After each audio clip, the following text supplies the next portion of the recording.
Abaj, bismillah. Bismillahirrahmanirrahim, alhamdulillahi rabbil alamin. Wa sallallahu wa sallam wa baraka ala sayidina wa habibina Muhammedin wa ala alihi wa sahbihi ejma'in. Ligjëratën e parë nisëm të xhuman e kalume në qendrën kulturore të Oblikës. Edhe sot jemi bashkarisht këtu. Folëm javën e kalume për Hazreti Ebu Bekrin. Ditën e sotme du me fol për një burr të madh, prej burrave më të shquar të historisë së njerëzimit. Njihet ndryshe si baba i drejtësisë botnore. Na thoshte profesori joni i historisë islame në Damask, doktor Marwan Sheikhul Ard Rahmet Past, se kishte pa në gjykatën e naltë të Berlinit të shkruar me të madhe një fjalë të këtij burri të madh.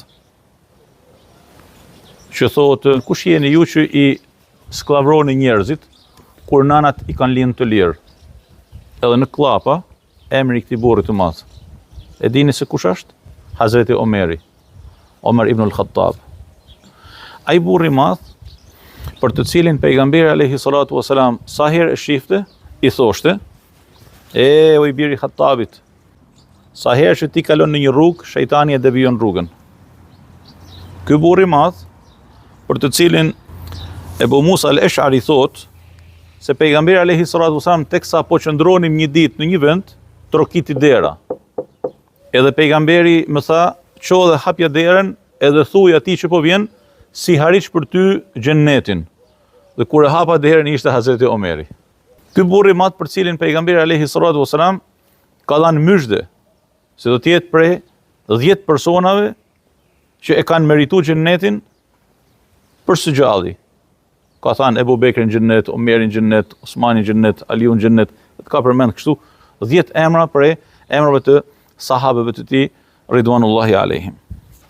Omer ibn al-Khattab është i biri i Nufail Kureshiut, Ebu Hafsi. Pra thirret ndryshe Ebu Hafs.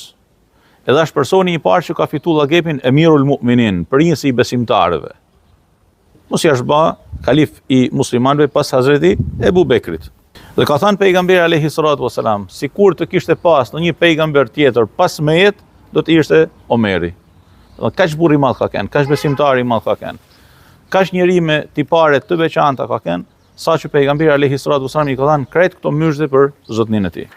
Edhe ne sa herë që shkojmë në Medinën e pejgamberit alayhi salatu wasalam, e kuptojmë pozitën edhe vlerën e madhe, edhe madhërimin që Allahu azza wa jalla i ka bërë këtij njeriu. Sa herë që shkojmë për t'i dhënë selam pejgamberit alayhi salatu wasalam në xhamin e tij, do dalim përpara drejtarës së pejgamberit alayhi afdalu salati wa tammu taslim, kalojmë pak hapa dhe japim selam kujt? Hazreti Ebu Bekrit. Edhe pak hapa me tutje, japim selam Hazreti Omerit. Pastaj dalim dhe shkojmë në Bakia dhe japim selam krejt sahabeve që janë të varrosur në atë varresë të madhe edhe shumë të njoftun. Pra, Allahu azza wa jall e ka ndëruar Hazreti Omerin, edhe e ka bë bashkohës edhe shoqërues të pejgamberit alayhi salatu wasalam në dynja, në barzakh edhe në ahiret. Në dynja ka kënë krah për krah me pejgamberin alayhi salatu wasalam. Pas vdekjes është varros në të njëjtën dhomë ku është varros pejgamberi alayhi salatu wasalam dhe Hazreti Ebu Bekri, dhe është myll ajo derë dhe nuk është varros më kush në atë vend. Edhe pastaj do të jetë me pejgamberin alayhi salatu wasalam në xhennetet më të larta.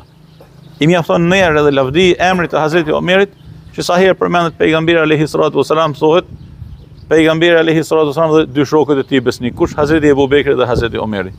Ka disa momente shumë interesante në jetën e Hazreti Omerit. Është një jetë e mushur me detaje nga më të ndryshmet, për të cilat sado që të flasim ne nuk e japim hakun siç duhet.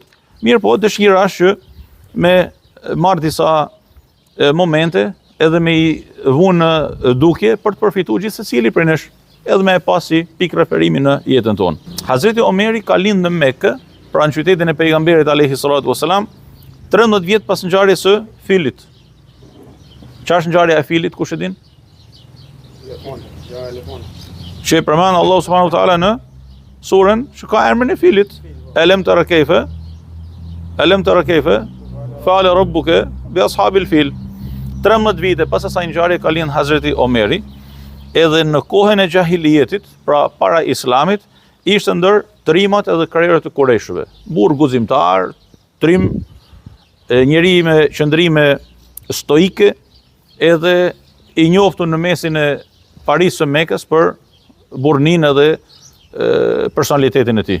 Ka qenë burrë trim para islamit, ashtu ka qenë edhe kur ka hyrë në islam. Madje është konsideru hymja në islam, përqafimi i islamit nga Hazreti Omeri si një moment lavdije dhe triumfi për islamin dhe muslimanët. Madje të thonë disa prej sahabëve, derisa ishte pa hyrë në islam Hazreti Omeri, nuk guxonin me dalë dhe me u falë përpara Qabes. Kur u ba musliman Hazreti Omeri, morën frymë lirshëm edhe fillu me dalë dhe me shku edhe përpara Qabes së mëllnushme. Pse? Sepse ishte kush ishte. Edhe nuk ja kthente kush fjalën, edhe nuk e shikonte kush në sy për me ja ba fjalën dysh. Kur ka hyrë në islam Hazreti Omeri, e dini? 5 vite përpara hijretit të pejgamberit alayhi salatu wasalam. 5 vite përpara hijretit të pejgamberit sallallahu alaihi wasallam. Madje është lut pejgamberi dhe ka thënë Allahumma a'izz al-islam bi ahabbi hadaini ar-rajulaini alayk.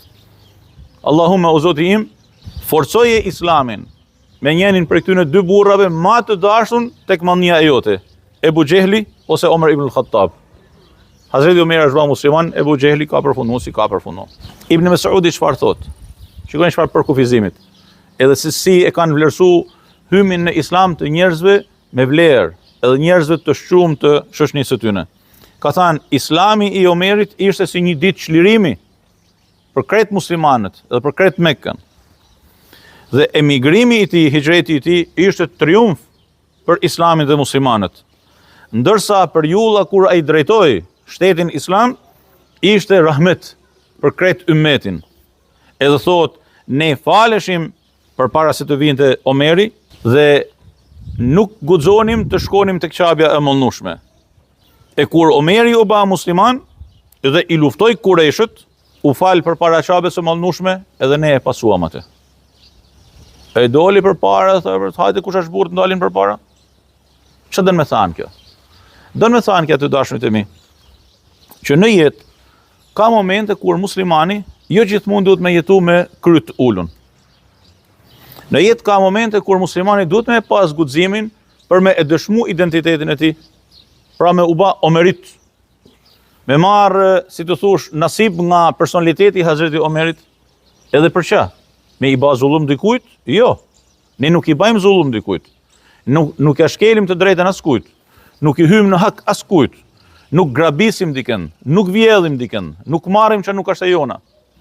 Nuk pretendojmë që nuk është e jona. Tamam? Mirë, po ka një moment që njeriu, edhe elhamdulillah sot jemi në kohë të lira, sot nuk na privon kush për të thënë atë që duhet për me u thënë, me tregu identitetin tonë. Çfarë jemi musliman jemi? Dhe me krenari jemi musliman. Për te propagandave të shumta që duan me ezizu dhe me errësu imazhin e islamit dhe të muslimanëve, dhe ju e dini këtë dhe dëgjoni ditë pas dite, ne e dim se çfarë jemi. Se po të kemi dyshim në islamin tonë për shkak të propagandave të medias, atëherë do të kemi dyshim tek nanloket tona, e tek baballarët tanë, e tek gjyshrit tanë. Mirë, po ata rahmet paqin, kanë kënë njerëz të pasër, kanë kënë njerëz të ndershëm, kanë kënë njerëz bujar, kanë kënë njerëz nikoqir, kanë kënë njerëz tolerant, kanë kënë njerëz që edhe kafshatin e kanë nda me tjetrin, kushdo qoftë tjetri. Po nëse unë jam në fenë edhe në tabanin e gjyshit, e të nanës, e stërgjyshit, e katragjyshit, po pse duhet kemë unë dyshim në fenë time? Nëse unë kam dyshim në fenë time sot, dhe më thanë kam dyshim të gjyshi dhe të nana. Atëherë unë nuk jam në rrugë të marë. Rruga e marë është me i qëndru besnik të parëve të mi. Dhe të parëve të mi kanë kenë ma të bardhë se sa e bardha e kësaj mulese që shënërit nga pastërtia këtu për para durve të mia. Ashtu kanë kenë ata. A mundë me thanë se shikoni çfarë errësinet? Jo më shikoni diellin si shënërit. I ndëgjojmë cicërimat e Zotit, më thonë, bo, që janë të sorra? Jo më nuk janë sorra. Gjusë sa cicërimat bukura janë. Dhe sot ka një përpjekje të madhe të dashnë të shtrenjtë, edhe në vendin tonë, nga njerëz të ndryshëm, me pushtet e pa pushtet, që bajnë çmos me fol atë çfarë nuk është e vërtet, edhe me saju çfarë nuk është e vërtet në hak të islamit dhe muslimanëve. Mirë, po duhet me e pas kurajon teksa lexojmë Hazreti Omerin, edhe me dalë edhe mu falat i për para qabes. Dhe me thanë, me pas kurajon me dëshmu islamin tonë. Dhe me thanë, me pas kurajon me jetu me nërshmëri. Me pas kurajon me nërtu mi bazën e besimit edhe virtytit. Me pas kurajon me jetu me faqe të bardhë. Me pas kurajon me nërtu mi bazën e halalit. Me pas kurajon me u distancu nga haramet. Me pas kurajon me e dasht komshin tonë edhe nëse nuk është musliman. Me e pas kurajon që për tej propagandave që na duan në vllavrasje, armiqësi me jo muslimanët, prej komshive të afërmit tanë, me ju shkuë me në ardh e me i prit. Edhe me tregu se emergjencin tonë, edhe me tregu se ne jemi këta, edhe ne nuk ndryshojmë. Se po të ndryshojmë sipas tekave të propagandave, do të thotë se ne jemi si ajo gjethja e thatë që bjen edhe shkon si ajo pupla. E gjetha tha që s'ka të fryn era e merr atë edhe ajo shkon. Jo, ne nuk jemi ashtu. Ne jemi tabani fort, ne kemi rrajtë thella. E virtytet tona, morali jon, identiteti jon, besimi jon, karakteri jon, nërshmëria jon, pasërtia e jon, përkushtimi jon i ka rrajtë thella në këtë tokë, edhe ma të thellë se sa rrajtë e këtyne pemëve që i begatoft Allahu subhanahu wa taala, ata e juet tokën tonë edhe krejt muslimanët ku do qofshin. Dhe të kësa flasim për Hazreti Omerin, edhe hym në për shpirtin ati burrit të madh, që e ka dasht pejgamberin dhe ka sakrifiku për te edhe jetën e ka dhanë për pejgamberin dhe fejnë Allahut Azza wa Jall, mësojmë me ken njerës të përkushtuam në jetën tonë, sipas asaj që donë Allahu Azza wa Jall. Hazreti Omeri ka ken njëkohësisht prej dietarëve dhe ulemave më të mëdhenj të ummetit islam. Transmetohet në hadith tek Imam Tirmidhiu thotë, ka thënë pejgamberi alayhi salatu wasalam, pash në anër sikur më sollen një enë me kos, edhe unë e piva atë, dhe aq çfarë ngeli ja dhash Omerit. I thanë, çfarë do të thotë kjo ja Rasulullah? Tha, dituria. Dhe Hazreti Omer ka qenë një burr i ditun, ka qenë një burr që nuk ka ngel në batakun e asaj që ka qenë para islamit, por ka mësu, është shthellu në dije, edhe është ba pikë referimi edhe për breznit pas ti. Që do të thotë? Se të gjithë ne pa përjashtim, jemi të ftuar të dashurit e mi, që në momentin kur e kemi përqafu islamin, edhe e ndjejmë veten musliman, edhe jetojmë si musliman, mos me unda nga dija, mos me unda nga libri, mos me unda nga kërkimi, edhe hulumtimi për ma të mirën në jetë, me u thellu për herë ma tepër. Tash po na vjen vera. Edhe një prej dilemave ma të mëdha të prindërve në realitetet tona, cili është? Ku me ilan fëmijët në verë? Aha. Tash nis puna më e madhe imamëve tanë dhe qendrave tona kulturore. Me pas sa më shumë takime, sa më shumë ligjërata, kurse, lojna, argëtime, takime e konkurse me fëmijët për me imsu, me i thëllu në dije, dhe mos me leju që me na shku muajt e verës pa asnjë lloj dobijet. Me e ba një gjithë se cili për nesh, edhe me thanë në këtë verë, nëse ka një gjuhë të huaj që unë nuk e di, do të bëj çmos me mësu. Në këtë verë, nëse ka një libër që nuk e kam lexuar dhe kam një gjuhë sa është me vlerë, me e gjetë dhe me e lexu.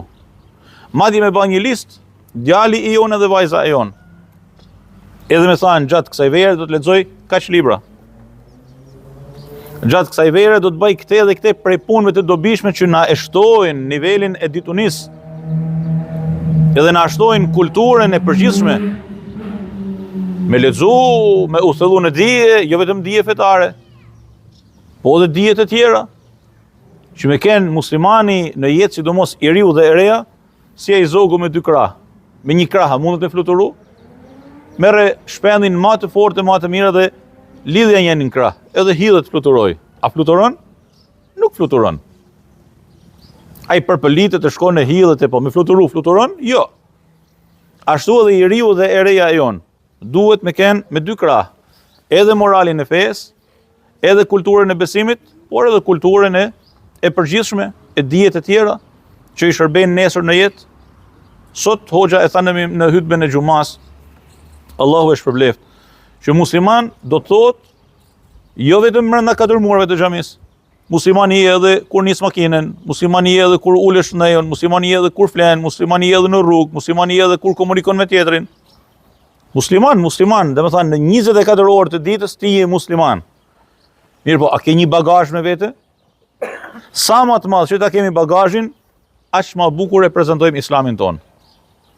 Sa më të vogël që ta kemi bagazhin, aq më të varfër e prezantojmë edhe islamin ton. Edhe muslimanët janë mësuar që gjatë rrjedhave të historisë me u prezantu si njerëz me vlera, edhe njerëz me një bagazh të madh ditëror, kulturor, shkencor e përtej tyre. Tregon Hazreti Enes ibn Malik, shërptori i pejgamberit alayhi salatu wasalam, thot një ditë kisha dalë me Hazreti Omerin kur ai hyri në një kopësht, ndërkohë që na ndante një mur. Edhe u veçu Hazreti Omeri prej mehet. Edhe thotë unë mendova se mos ka ndonjë nevojë, mos ka ndonjë problem kështu. Edhe kaloi kohë dhe u bana marrëk për të. U afrova me pa se ku është dhe e niva duke fol me veten e tij. Çfarë thoshte? I thoshte vetes, e ndigjova duke thënë: Omer ibn al-Khattab, prisi i besimtarëve, Emirul Mu'minin. Pra i fliste vetes duke e kritiku veten. Wallahi, o i biri Hattabit, ose kemi u frigu Allahut, ose kam të nëshku. Çfarë do të thonë kjo? Do të thonë se përveç pozitës së lartë që ka pas, dashnisë së pejgamberit alayhi salatu wasalam për zotnin e tij, dashnisë së sahabeve të tjerë për zotnin e tij, myshtën që pejgamberi i ka thënë ti je prej xhenetlive, ora di çfarë më thënë pejgamberi ti je prej banorëve të xhenetit. Ora duhet të fluturo. I keni pa disa njerëz sot që fluturojnë në hidhën, thotë, kam marr vizën e këtij vendi atij vendi. Në pasaport kam vizën e këtij, a di çfarë vizët kam unë? Ose më ka dalë lotaria për këtu e për atje. A kështu apo jo? Më ka dalë bileta për këtu e bileta për atje. Hazreti Omeri i ishte thënë, nga pejgamberi alayhi salatu wasalam, ti je në xhennet. Mbyllë bre, s'ka u kry, domethënë jeta me unal në atë moment. A ka më shumë se kaq? Nuk ka. Megjithatë, ai e kritikonte veten e tij, a kishte bën diçka? A keni lexuar, keni dëgjuar se ka bën ndonjë zullum? Hazreti Omeri radiallahu anhu, apo ka bën ndonjë gjunah të madh, a ka bën diçka që nuk duhet? Asnjëherë nuk e dim. Njeri i rregullt, korrekt, vetmuhus, sakrifikues, larg dunjas, larg miradive. Ishte i pari i muslimanëve, kishte shku islamin kohën e tij, ku nuk kishte shku, edhe shtrihe aty në hijen e pemës. Njeri i thjeshtë, më thanë, kush është më një ky? Nuk kishte kështu rezidenca, vila presidenciale, vila Hudin se ça, vila kalifit e tjerë e tjerë. Është njeri i thjeshtë. Njeri i thjeshtë. E megjithatë, i fliste vetes dhe i thote, ki e frikë Allahun, ose do t'i frigohesh Allahut, pra do t'i jesh korrekt, me atë që donë Allahu azza wa jall, ose ka me të nëshku. Dhe me thanë, po si ka me të nëshku Allahu kur pejgamberit ka thënë se ti je në xhennet? Si? Pejgamberi e thotë këtë nga vetja e tij, apo Allah azza wa jall e ka udhëzuar për ta thënë një fjalë të tillë? E megjithatë, shikoni për kushtimin. Që do thotë mos ta shohin veten asnjëri prej nesh të dashurit e mi. Unë i pari e ju, çis pa përjashtim. Që ne falemi, ose ne ninojmë Ramazanin, ose ne bajmë këto, e bajmë inshallah na pranon Allahu. Sepse ne nuk e dim atë që bajmë, a na pranohet apo jo? A na pranohet ninimi, a nuk na pranohet Ramazani?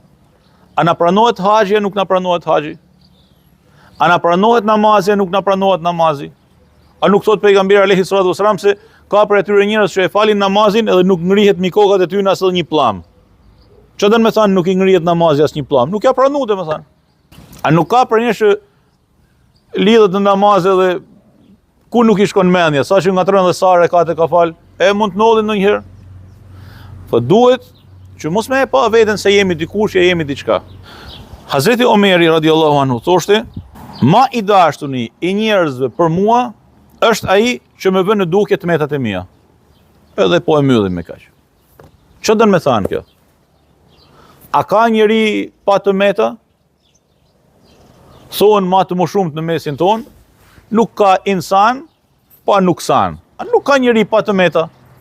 E para, mos me e pa asnjëri prej nesh veten e tij sikur është ylli ndriçues, po dhe yll ndriçues po ti jesh, është dielli më i madh se ti.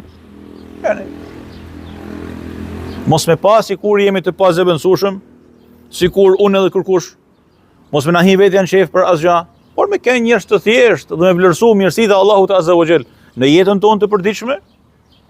Me e falenderu Allahun Azza wa Jall për mirësitë që na ka dhënë, sepse sa më tepër që e falenderojmë Zotin për mirësitë që na ka dhënë, aq më tepër na i ruan ata mirësi.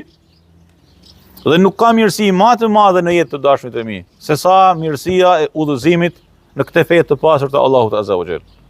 Aty është ndriçimi i jetës sonë. Aty është rahatia e jetës sonë.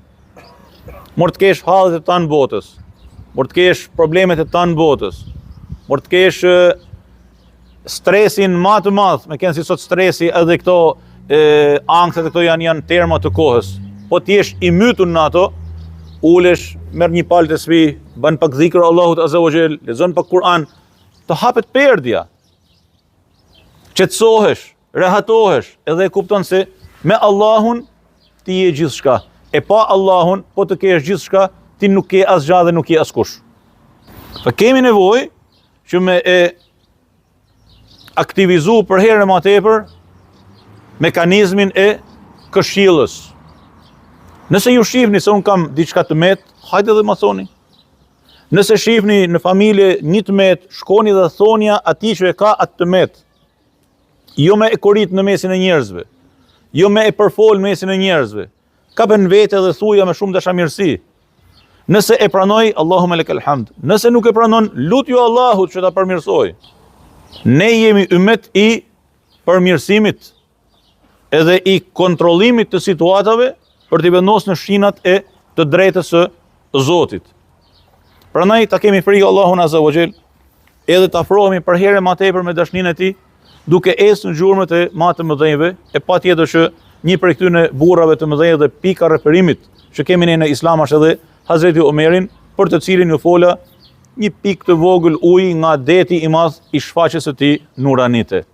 I lutem Allahu subhanahu wa taala me e pranu mezhlisin e kësaj dite, edhe me regjistru në defterët e dashnisë tonë për sahabët e pejgamberit alayhi salatu wasalam, e me në u bë dritë nesër në ditën e gjykimit.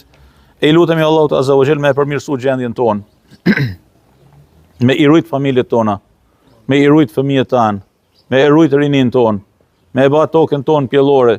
Po vinim nga Shkodra dhe po flisim bashkë me hoxhen e dashur se sa të mira i ka dhënë Allahu Azza wa Jall këtij qytetit, e kësaj toke. Kemi një tokë pjellore, gjelbrimi, frutat, gjithçka kemi në tokën tonë. Mirë, po duhet me e punu, duhet me u kujdes për atë.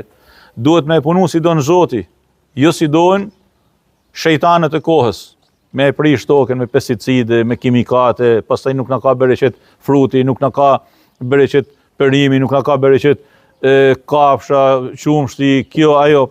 Pse kemi prish me durë tona? Pse baballarëve tanë, gjyshërve tanë ju ka pas shije tjetër, bereqet tjetër, erë tjetër, aromë tjetër, dritë tjetër. Ne na ka ik ajo, ose po na ik ajo. Ta ruajmë bereqetin të dashnit e mi. Duke e shtu dhikrin, e duke e shtu përkushtimin ndaj Allahut, e duke e pas frikë Zotin në çdo gjë që bëjmë në jetën tonë. Allahu ju shpërbleft, edhe jam shumë i gëzuar për praninë tuaj edhe ju falenderoj përzemërsisht. Allah Azza wa Jall siç na ka mbledh në këtë mezhlis mubarek, na takoft për herë për të mira. Na baf prej të dashurët të pejgamberit alayhi salatu wasalam, e na bashkof me Zotnin e tij nesër në xhennetet e tij. Allahumma amin. Walhamdulillahi rabbil alamin.